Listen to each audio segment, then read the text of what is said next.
राजधानी लखनऊ से बड़ी खबर। आप सांसद संजय सिंह की प्रेस वार्ता शुरू। प्रांतीय पदाधिकारियों की बैठक थी। 23 मार्च को प्रांतीय कार्यकर्ता सम्मेलन का आयोजन होगा। लखनऊ में किया जाएगा आयोजन। प्रदेश भर में कार्यकर्ता सम्मेलन और रैली का आयोजन करेंगे। भारत के संविधान को बीजेपी के द्वारा जो हमला और विपरीत काम किया जा रहा है, नफरत की आग में उत्तर प्रदेश को झोंका जा रहा है, इस पर हम मजबूती से काम करेंगे। यूपी के मुख्यमंत्री उर्दू भाषा के खिलाफ बोल रहे थे। उर्दू भाषा हमारे उत्तर प्रदेश लखनऊ की देन है, हमारे हिंदुस्तान की देन है। उस भाषा के खिलाफ हमारे प्रदेश के मुखिया बोल रहे हैं। और जब उर्दू भाषा के खिलाफ बोल रहे हैं, 4 मिनट 20 सेकंड के भाषण में उन्होंने 9 बार उर्दू भाषा बोला। सिर्फ भाषण दे रहे उर्दू के खिलाफ। देश के शिक्षा मंत्री जयंत चौधरी कह रहे हैं 8 महीने में 7,84,000 बच्चे यूपी के सरकारी स्कूल छोड़ चुके हैं। वो कौन है? मौलाना है, मुसलमान। वो मुख्यमंत्री के राज्य में छोड़ा गया है। ये मैं नहीं कह रहा हूँ, उन्हीं के केंद्र में मंत्री कह रहे हैं। अहम मुद्दों पर कोई चर्चा नहीं हो रही है, ध्यान भटकाया जा रहा है। महाकुंभ में अव्यवस्थाओं का अंबार है, लोगों की जान ले ली। सारी चीज़ जांच में सामने आएगी। सेंट्रल पॉल्यूशन बोर्ड की जो रिपोर्ट आई है वो भी बहुत चिंताजनक आई है। वहाँ का पानी नहाने लायक नहीं है। तो आइए देखते हैं आगे की रिपोर्ट। प्रतिशत वोटों के अंतर पे मैं रोना रोऊं, वो ठीक नहीं है। राजनीति में जो फैसला जनता ने दिया उसको स्वीकार करना चाहिए। उसके कई कारण हो सकते हैं। उन्होंने धांधली भी किया, वोटर लिस्ट में भी हेरफेर किया, धन बल बाहुबल का भी खूब जम के प्रयोग किया। लेकिन ठीक है, वो राजनीति का हिस्सा है। मैं उस पर रोने धोने में नहीं जाता। चुनाव में हम हारे, उसको स्वीकार कर रहे हैं। भारत के जो नए इलेक्शन कमीशन बने, इस पे क्या करें? तो रातों रात इलेक्शन कमीशन चुन लिया गृहमंत्री, वो गलत है, बिल्कुल गलत है। पहले इन लोगों ने जानबूझ के सुप्रीम कोर्ट के चीफ जस्टिस को चयन प्रक्रिया से अलग किया, और अब जो चयन प्रक्रिया है उसमें सरकार के लोगों का बहुमत है। यानी कि एक प्रधानमंत्री, एक प्रधानमंत्री के मंत्री और एक लीडर ऑफ अपोजिशन। जब आप चीफ जस्टिस ऑफ इंडिया को रखते चयन प्रक्रिया में, तो मुख्य चुनाव आयुक्त का सिलेक्शन ज्यादा निष्पक्ष तरीके से हो पाता, क्योंकि 2 न्यूट्रल आदमी उसमें रहते और एक सरकार का आदमी रहता। आज 2 सरकार के आदमी है और एक एलओपी है। संजय जी, स्वाति मालीवाल ने कपूरथला हाउस में जो आप लोगों की मीटिंग हुई थी, उसमें एक बड़ा आरोप लगाया। उन्होंने कहा कि राघव चड्ढा से रिजाइन लेने के लिए बुलाया गया था ताकि राज्यसभा में केजरीवाल साहब जा सकें। उनकी किसी बात पे मैं प्रतिक्रिया नहीं देता कोई। दिल्ली में आम आदमी पार्टी के हार के बाद कांग्रेस बड़ा संतुष्ट नजर आ रही है। अब उनसे उनकी संतुष्टि का कारण पूछिए। अगर भारतीय जनता पार्टी के जीतने से कांग्रेस पार्टी संतुष्ट है तो ये तो बहुत दुर्भाग्यपूर्ण बात है। जिस तरह से स्टेट इसलिए टूट रहे हैं, तो यूपी में आगे आप विधानसभा चुनाव में जा रहे हैं, क्या स्थिति होगी? इसीलिए मेरा भी सवाल। देखिए, अभी मैं आपको बिल्कुल स्पष्ट कर देना चाहता हूं। अभी आम आदमी पार्टी की जो भूमिका है वो मैंने आपको बता दिया।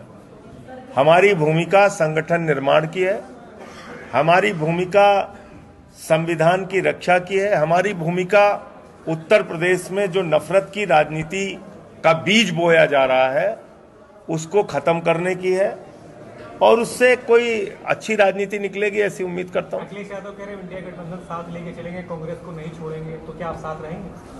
अभी ये सब बहुत जल्दबाजी के सवाल है। हमने अपनी पार्टी की जो भूमिका है उसके बारे में आपको बता दिया। नहीं, अखिलेश जी का कांग्रेस पार्टी के साथ यहां समझौता है। लोकसभा वो चुनाव लड़े थे, उस चुनाव में हमने भी साथ दिया था। उस चुनाव में आज की जो हमारी मीटिंग है वो पार्टी का विस्तार, पार्टी के संगठन निर्माण, पार्टी के कामों के बारे में हम कैसे आगे। ये आंकड़ा दिनेश जी के पास है। कुछ जिलों में 5,000 से भी ज्यादा मेंबर बने हैं हमारे, तो वो सब डाटा हम मेंटेन कर रहे हैं। धन्यवाद। आज आम आदमी पार्टी की प्रांतीय पदाधिकारियों की बैठक थी, जिसमें 8 प्रांतों के हमारे अध्यक्ष, प्रकोष्ठों के अध्यक्ष, सारे जिलाध्यक्ष, वो सब लोग शामिल हुए। और आने वाले दिनों में उत्तर प्रदेश के अंदर जो हमारे काम हमने नवंबर के महीने में तय किए थे, सदस्यता अभियान, कार्यकर्ता सम्मेलन, रचनात्मक कार्य, संगठन की मजबूती, उत्तर प्रदेश के मुद्दों पे संघर्ष, मोटे मोटे तौर पे इन सारे बिंदुओं पे चर्चा हुई। और आने वाले दिनों में हम लोग इसी पे काम करेंगे। 23 मार्च को प्रांतीय कार्यकर्ता सम्मेलन हमने रखा है, लगभग 1 महीने के बाद, शहीद आजम भगत सिंह जी की पुण्यतिथि पे और डॉक्टर लोहिया की जयंती पे लखनऊ के अंदर। इसके अलावा प्रदेश भर में 16 स्थानों पे अलग अलग प्रांतों में कार्यकर्ता सम्मेलन करेंगे और 14 सितंबर को यूपी के अंदर एक रैली का आयोजन करेगी आम आदमी पार्टी। ये कार्यक्रम आज की तारीख में हम लोगों ने तय किया है। किस तरह की रैली होगी, कहां से कहां तक जाएगी? 14 सितंबर नहीं, एक रैली होगी, सभा। इसके अलावा हम अपना सारा काम जो करेंगे उसमें मुख्य मुद्दा भारत के संविधान को जो बार बार भारतीय जनता पार्टी के द्वारा तार तार किया जा रहा है, हमला किया जा रहा है, उसकी मूल भावना के विपरीत काम किया जा रहा है, सामाजिक न्याय के सिद्धांतों को तोड़ा मरोड़ा डुबोया जा रहा है और नफरत की आग में जिस तरह से उत्तर प्रदेश और देश को झोंका जा रहा है, वो एक गंभीर चिंता का विषय इस मीटिंग में उभर के आया और जिसको रोकने के लिए हम लोग पूरी मजबूती से काम करेंगे। कल मैंने देखा उत्तर प्रदेश के मुख्यमंत्री योगी जी उर्दू भाषा के खिलाफ बोल रहे थे। मैं बड़ा हैरान हूं कि उर्दू भाषा जो हमारे उत्तर प्रदेश की देन है, लखनऊ की देन है, हमारे हिंदुस्तान की देन है, उस भाषा के खिलाफ हमारे प्रदेश के मुखिया बोल रहे हैं। और जब वो उर्दू भाषा के खिलाफ बोल रहे हैं तो बड़ी मजेदार बात यह है कि 4 मिनट 20 सेकंड के अपने भाषण में 9 बार उर्दू बोल रहे हैं। क्या बोल रहे हैं? तबके उर्दू का शब्द, पायदान उर्दू का शब्द, अगर उर्दू का शब्द, बात उर्दू का शब्द, बच्चों उर्दू का शब्द, आदि उर्दू का शब्द, सरकार उर्दू का शब्द, अंदर उर्दू का शब्द, दुनिया उर्दू का शब्द। 4 मिनट 20 सेकंड में 9 शब्द उर्दू के बोल रहे हैं। तो आप तो बोल ही नहीं सकते हैं उर्दू के बगैर। भाषण दे रहे हैं आप खाली भड़काऊ। ये देखिए मैं बहुत बड़ा सूरमा हूं, मैं उर्दू के खिलाफ बोल रहा हूं। ये स्थापित करना चाहते हैं आप।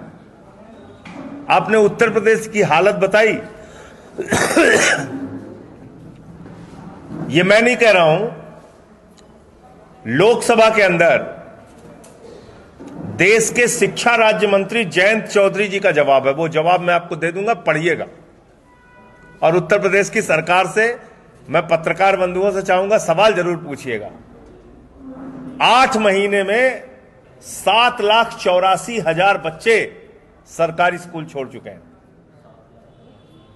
8 महीने में 7,84,000 बच्चों ने सरकारी स्कूल छोड़ा है। वो कौन है? वो मौलाना है, मुसलमान है। वो किसके बच्चे हैं? वो 7,84,000 जो बच्चे हैं हमारे, जिन्होंने सरकारी स्कूल छोड़ा है आदरणीय मुख्यमंत्री योगी आदित्यनाथ जी के राज में। और ये मैं नहीं कह रहा हूं, उनकी ही सरकार के मंत्री केंद्र के सहयोगी दल के जयंत चौधरी जी का जवाब है लोकसभा में। वो कौन से बच्चे हैं? वो किस लिए पढ़ने जाते हैं? वो बच्चे तो बेचारे मासूम बच्चे हिंदी पढ़ने जाते हैं, अंग्रेजी पढ़ने जाते हैं, संस्कृत पढ़ने जाते हैं, विज्ञान पढ़ने जाते हैं। उन बच्चों को आप सरकारी स्कूल में शिक्षा नहीं दे पा रहे हैं और इतने बड़े वीर योद्धा बन रहे हैं, उर्दू के खिलाफ बोल दिया। बंद करो सारे रोजगार की चर्चा, ये स्वास्थ्य की चर्चा, शिक्षा की चर्चा, ये सब पीछे छोड़ो। अब 10 दिन तक इस पे बहस चलाओ देश में। तो ये बहुत खतरनाक बात हम लोगों के साथ हो रही है, यूपी के लोगों के साथ, कि असल मुद्दों पे कोई चर्चा नहीं हो रही है। ध्यान भटकाने के लिए ये सारी बातें की जाती हैं। अखिलेश यादव का एक बयान आया आज, मैं अपनी बात पूरी कर लूं।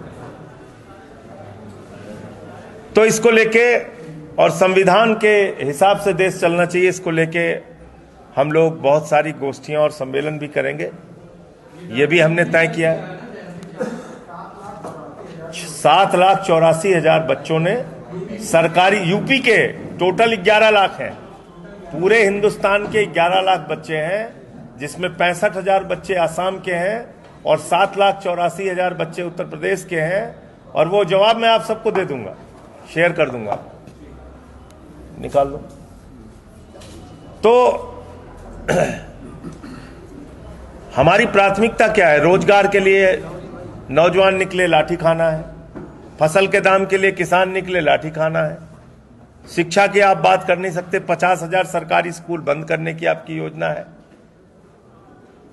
तो इसलिए जिन परिस्थितियों से हम लोग गुजर रहे हैं, उसमें जरूरत इस बात की है कि ये हिंदू, मुसलमान, अगड़ा, पिछड़ा, दलित, सवर्ण, ये छोड़ के यूपी का भला और यूपी के लोगों का भला कैसे हो और मुद्दों की राजनीति कैसे हो और मुद्दों पे बात कैसे हो, इसके बारे में हमें ध्यान देना। मुझे इतनी बात कहनी थी। आपका कोई प्रश्न हो आप पूछ सकते। मुद्दों की राजनीति तो आप लोगों ने दिल्ली में भी की थी, लेकिन दिल्ली में करारी शिकस्त मिली है। उत्तर प्रदेश 403 विधायक मतलब का क्षेत्र है, कैसे आप उसको मतलब टैकल करेंगे? यही तो, इसी बात को तो लेकर चिंतित हूं। आपने बिल्कुल सही कहा, मुद्दों की बात क्यों पीछे हट जाती है?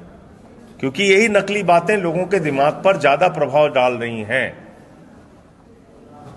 ये झूठी, नकली, बेबुनियाद बातें जिनका आदमी की जिंदगी से कोई सरोकार नहीं है, जिसका आदमी की जिंदगी में एक पैसे का लाभ नहीं है, वो उसके दिमाग पर ज्यादा प्रभाव डाल रही हैं।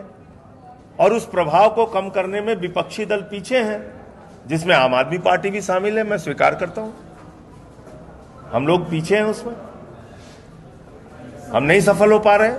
अखिलेश यादव को बयान आया है आज ही, उन्होंने कहा है कि जो महाकुंभ पर टॉयलेट घोटाला हुआ है, करोड़ों रुपए की बलियां लगाई गई। अब वो तो सारी चीजें जांच का विषय है, क्योंकि अव्यवस्थाएं तो बहुत भयंकर है वहां पे। कोई चीज अब तो छिपी नहीं है, अव्यवस्थाओं का तो अंबार है, लोगों की जान गई है महाकुंभ में। तो इसलिए सारी चीजें जांच में सामने आएंगी। जो सेंट्रल पोल्यूशन कंट्रोल बोर्ड की जो रिपोर्ट आई है, वो भी बहुत चिंताजनक है कि वहां के पानी को नहाने लायक बताया नहीं वहां पे कि वो नहाने लायक भी है। उत्तर प्रदेश में केंद्र में दोनों नमामि गंगे पे आप इतनी बड़ी योजना चला रहे हैं, हजारों करोड़ रुपए खर्च कर रहे हैं। प्रधानमंत्री जी को जवाब देना चाहिए कि आपका ही सेंट्रल पोल्यूशन कंट्रोल बोर्ड कह रहा है कि वो पानी पीने लायक, नहाने लायक है ही नहीं है।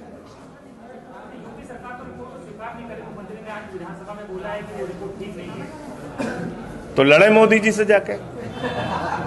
भाई सेंट्रल पोल्यूशन कंट्रोल बोर्ड तो मोदी जी का है ना, तो उसको जाके झगड़ा करें, फिर कहिए योगी जी से। टकरा रहे हैं, बिल्कुल टकरा रहे हैं, लेकिन उसमें तो जो बड़ा वाला इंजन है उसको नमामि गंगे की योजना तो उसकी है ना। तो कौन कौन सा किससे किससे टकरा रहा है देखिए इसमें।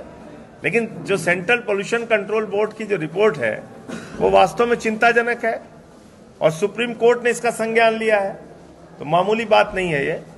इसको योगी जी ऐसे विधानसभा में टाल दें और रिपोर्ट को अस्वीकार कर दें, इससे काम नहीं चलेगा। दिल्ली में सीएम का चेहरा अभी साफ नहीं हुआ है, क्या लगता है किस तरह की एक्सपेक्टेशन है आम आदमी पार्टी की कि दिल्ली में किस तरह का मुख्यमंत्री होना चाहिए इस बार? अब देखिए, वो चुनाव जीते हैं, किसको बनाएंगे ये उनकी प्राथमिकता है, अब उसमें मैं क्या बोलूं।